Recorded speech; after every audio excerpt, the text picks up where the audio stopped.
Bonjour, ravi de vous retrouver.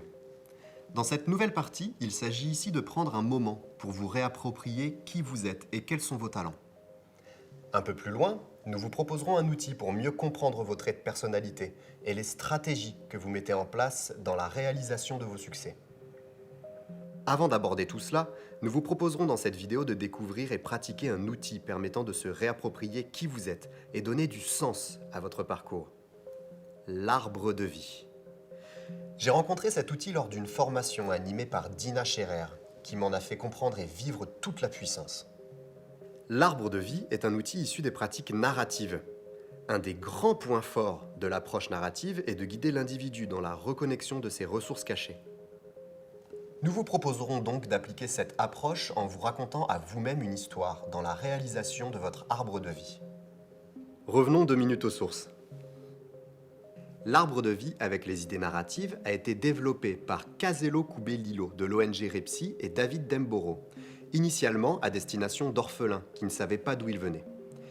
Il permet de donner la priorité au savoir de la personne, de l'honorer. Dessiner votre arbre de vie va vous permettre de réécrire votre histoire de façon positive, de capitaliser sur votre passé, ce qui fait de vous ce que vous êtes, vos succès, vos envies, et donc plus facilement vous projeter dans le futur. Nous vous proposons d'utiliser la métaphore de l'arbre pour faire une synthèse en images et mieux conscientiser vos compétences, vos talents, vos valeurs, vos qualités, vos ressources, vos soutiens et vos aspirations. Tout cela pour vous réapproprier vos forces et gagner en confiance, faire des liens et donner du sens à votre parcours, mais surtout prendre du recul sur votre vie. Michael White, avec qui David Demboro a créé et développé les pratiques narratives, disait que personne n'a plus d'expérience que nous-mêmes pour résoudre nos problèmes. En d'autres termes, vous êtes l'expert de votre vie. En dessinant votre arbre de vie, personnel et ou professionnel, vous allez faire des liens qui vont vous renforcer et donner plus de sens à votre parcours. C'est un bon support pour libérer l'expression. Avant de passer à l'action et dessiner le vôtre, je vais vous expliquer comment le réaliser pas à pas. Tout le monde connaît les arbres et sait dessiner un arbre. Un sol dans lequel s'ancrent les racines. Un tronc, des branches, des feuilles, des fruits, selon la saison bien sûr. Un peu comme nous finalement. Je vous rassure, ce n'est pas un concours de dessin. Et à l'issue de la vidéo, il vous suffira de cliquer sur le bouton d'activité pour réaliser votre arbre. Procédons par étapes. Les racines, c'est ce qui vous caractérise, votre histoire de vie.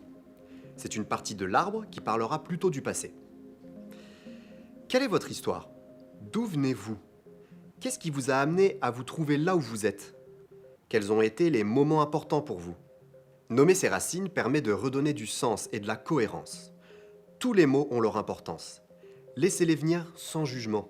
S'ils viennent, c'est qu'ils ont leur place dans votre arbre. Si des choses encombrantes apparaissent, vous pouvez décider de les mettre de côté, un peu comme un musée personnel dans lequel vous rangez des pièces que vous ne voulez plus voir aujourd'hui, mais que vous pouvez récupérer si vous le souhaitez. Le sol. Avec cette partie, nous commençons à rentrer dans le présent. Elle caractérise ce dont vous avez besoin pour avancer.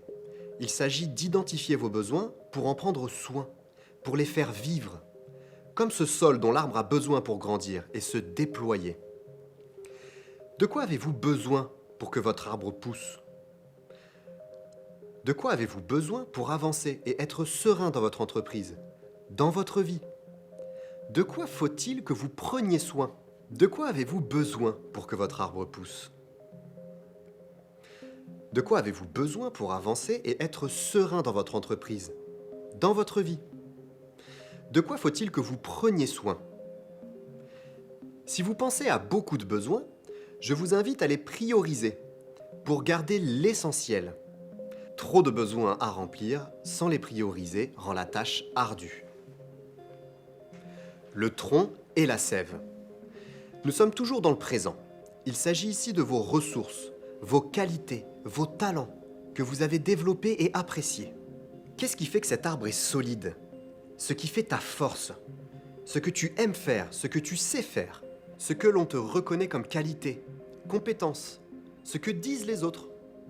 Alors peut-être que cette partie sera un peu plus compliquée à remplir pour vous.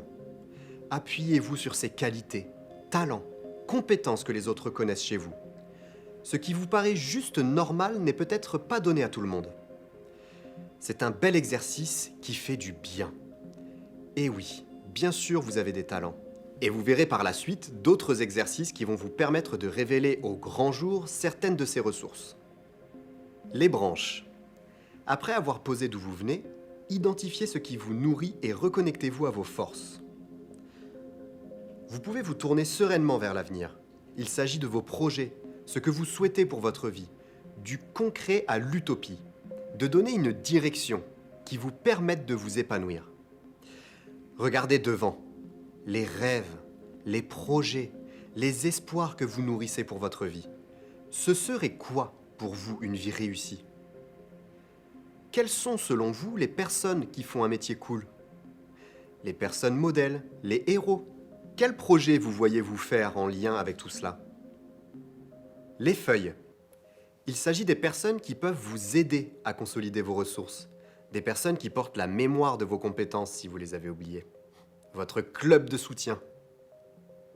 Quelles sont les personnes qui comptent autour de vous? Les personnes importantes, qui vous rendent heureux, qui vous soutiennent? Quelles sont les personnes qui vous ont regardé avec de la valeur, qui vous ont fait grandir, qui ont une influence positive sur vous? Proches, personnalités, héros imaginaires? Et cela peut être également l'occasion d'enrichir la sève de votre tronc. Qu'appréciez-vous en particulier chez certaines personnes, et elles chez vous? Est-ce dans la sève de votre tronc? Les fruits. C'est la dernière étape de la réalisation de votre arbre de vie. Il s'agit des cadeaux de votre vie. Des petites choses, comme des événements importants, ou des qualités que vous considérez comme un vrai cadeau, qui vous aident dans votre quotidien. Quels sont les cadeaux de la vie? Les chances que l'on vous a données, les aides que vous avez reçues, les moments merveilleux que vous avez vécus, ceux en devenir. Nous vous proposons de retenir la chose suivante. La réalisation de votre arbre de vie est une façon de voir ou revoir ce qui est arrivé dans votre vie de façon positive. Le partager avec des proches qui vous apprécient et en qui vous avez confiance peut faire du bien.